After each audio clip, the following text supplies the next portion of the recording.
Hello foodies, ఎలా ఉన్నారు అందరూ? ఇవాళ పుదీనా అండ్ కొత్తిమీర రైస్ చేస్తున్నానండి. ముందుగా స్టవ్ మీద కడాయి పెట్టుకొని ఆయిల్ వేసి పోపు దినుసులు కొంచెం జీలకర్ర ఎక్కువగా వేసి ఒకసారి ఫ్రై చేసిన తర్వాత ఆనియన్ ముక్కలు అలాగే కరివేపాకు వేసి ఇలా ఇంకొకసారి బాగా ఫ్రై చేసుకోవాలండి.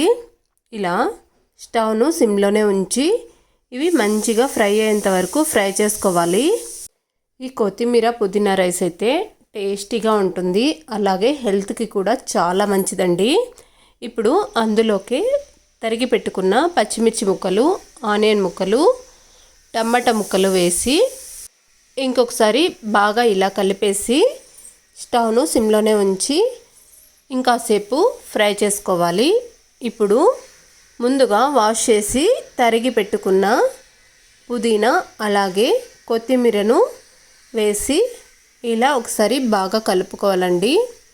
పుదీనా ఎంత తీసుకున్నామో కొత్తిమీర కూడా అంతే క్వాంటిటీలో తీసుకోవాలి.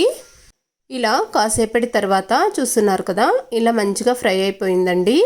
మనం ఈ పుదీనా కొత్తిమీర ఆకును ఫ్రై చేసుకునేటప్పుడు కడాయి మీద మూతను పెట్టకూడదండి. అలా మూతను పెట్టినప్పుడు ఆకుకూర మొత్తం నల్లగా అయిపోతుంది. అలా కాకుండా ఇలా గ్రీన్గానే ఉండాలి అంటే మూత పెట్టకుండా ఫ్రై చేసుకోండి. ఇప్పుడు అందులోకి తగినంత సాల్ట్ వేసుకోండి. ఇలా సాల్ట్ వేసుకున్న తర్వాత ఒకసారి బాగా కలుపుకొని స్టవ్ ఆఫ్ చేసుకొని ఇలా ఒక నిమ్మకాయను ఈ ఆకుకూరలకు పిండుకొని ఇలా పూర్తిగా ఒక నిమ్మకాయను పిండుకోవాలండి. పిండుకున్న తర్వాత మనం ముందుగా ఉడికించి పెట్టుకున్న రైస్ను వేసి ఒకసారి బాగా కలుపుకుందామండి.